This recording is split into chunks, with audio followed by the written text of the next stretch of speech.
Жапалак аймагынын көйгөйлүү маселелерин талкуулап, кандай сурооңор болсо, кандай көйгөйлүү маселелер болсо, ошону көйгөйлүү маселе чечип берүүгө аракет кылалы. Ал жерде 80 гектар жер элдин үлүш жерлери. Талаш болуп, жеке менчикке өтүп, башка бир адамдарга үй куруу максатында сатылып кетип атат. Ошону кандай кат даярдап, менин атыма, мэриянын атынан кандай кылып ошо жогорку соткобу, ошону тезирээк даярдагыла. Мен өзүм көзөмөлдөп турам бул ишти буюрса. Полигон жакында рекультивация болот, анан кийин мындай болот, анан мындай болот. Эси болбой калса эмне болот?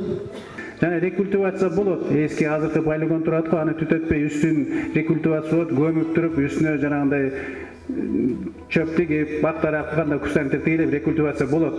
Ал жерде завод болуш керек. Мусор барганда переработка болуп туруп, момундай азыркыдай чогулуп кетпегендей болуш керек. Анын баарын аракет кылабыз буюрса. Ол жерде 170 түтүндөн ар бири жок дегенде 3төн окуучу чыгат ар бир үйдөнчү. Анан бул сөздү угузбасам болбойт мен сизге. Бирок жаман уят болгон үчүн мен сиздерден кечирим сурайм азыр.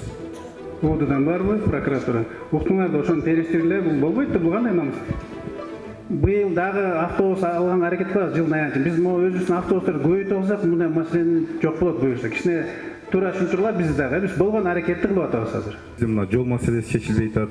Анан жолду мына ушубуз боюнча Минтранспорт деп атат. Анан кийин ушу тротуарды дагы кошо чечип кетсе жакшы болот. Ошону эки тарабына тротуар менен кылышат да. Тротуар алар Минтранс кылабы тротуар. Минтранс кошулуп кетет да, проект ошондой кетет да, биз ошондой сунуш бердик.